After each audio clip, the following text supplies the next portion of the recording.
حضرت علی کا فرمان ہے، امام المتقین۔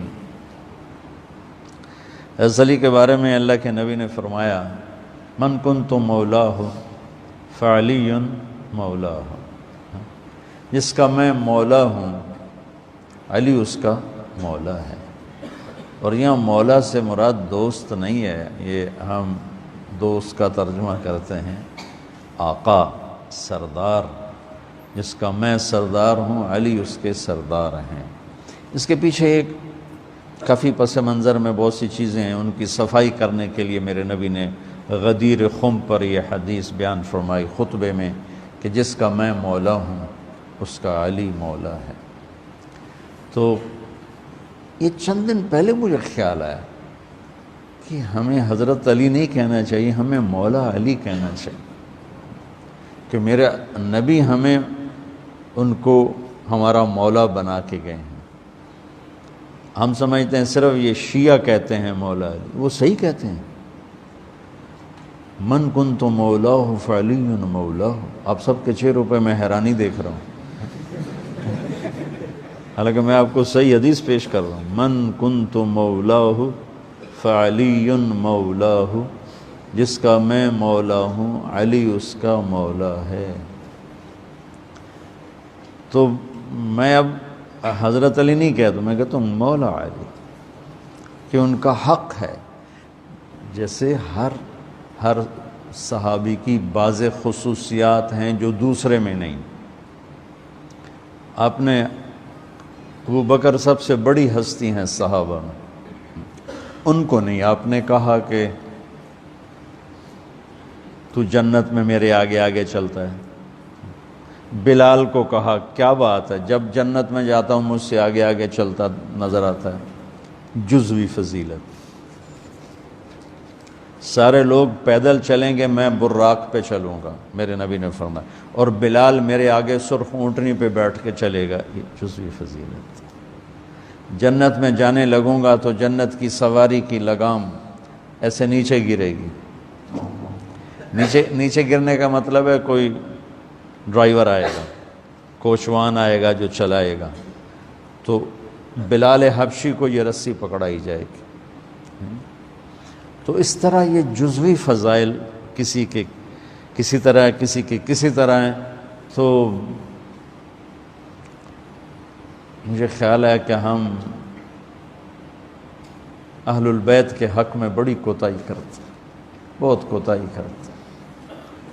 ہم اللہ کے نبی کی اولاد کے تذکرے نہیں کرتے، اس سے ان سے محبت کی گرمی بھی نہیں پیدا ہوتی۔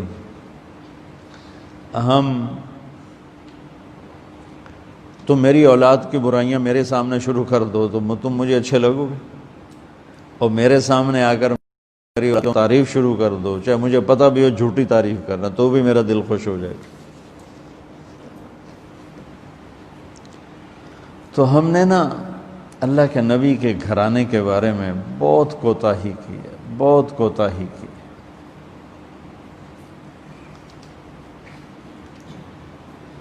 تو تم سنتے رہتے ہو، میرے ہر بیان میں اہل بیت کا تذکرہ ہوتا، اور یہ میرا ایمان ہے کہ یہ میری بخشش کا بہت بڑا وسیلہ ہے اگر اللہ کے ہاں قبول ہوگی۔ ریاکاری میں مردود ہو گیا تو وہ تو الگ بات ہے، اور جو اس کا ہر فیصلہ حق ہے، لیکن اگر میرے اللہ نے قبول فرمایا تو میرے بیانوں میں میری سب سے بڑی متاع میرے نبی کے گھر کا تذکرہ ہے۔ میں اس سے اندر کی محبت سے بھر کے کرتا ہوں، اور اپنی کوتاہی پر اور امت کی کوتاہی پر استغفار کرتا ہوں کہ ہم نے اپنے نبی کی اولاد بھلانا تو کیا ہے، 60 سال میں کیا کر دیا، ذبح کر کے رکھ دی۔ مجھے حیرت ہوتی ہے کہ نبی کا نواسہ ہو اور ادھر سارے نامراد سور قسم کے انسان ہوں، اور پھر ان کے پیچھے لگ کے نبی کے نواسے کو ذبح کر دیا جائے، کچھ سمجھ میں نہیں آتا۔ شاید اللہ ان کے عالی شان مقام طے کر چکا تھا۔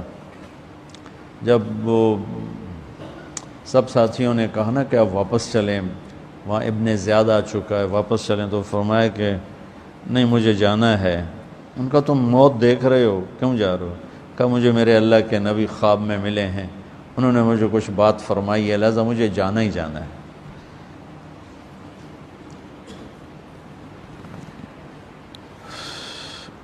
میں پتہ نہیں بیان کیا کر رہا تھا حضرت علی کا،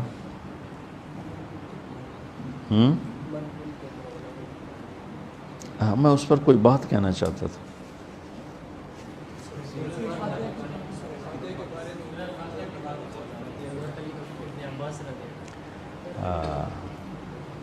مولا علی نے فرمایا اگر میں سورہ فاتحہ کی تفسیر کروں، سورۃ فاتحہ کی تفسیر لکھواؤں تو 70 اونٹوں پہ لادی جائے گی، 70 اونٹوں پہ۔ اور یہ خالی دعویٰ نہیں تھا، ایک حدیث اور سنو۔ ایک دفعہ عشاء کی نماز پڑھا کے تشریف فرما ہوئے اور فرمایا آؤ آج میں تمہیں سورہ فاتحہ کی تفسیر سناؤں۔ تو شروع کرتے ہیں بسم اللہ سے، اور بسم اللہ کی با سے شروع کرتے ہیں۔ عربی میں تو حروف کا بھی مطلب ہوتا ہے نا، با کا مطلب بیان کرنا شروع کیا اور فجر کی اذان ہو گئی، با چل رہی تھی۔ سبحان اللہ۔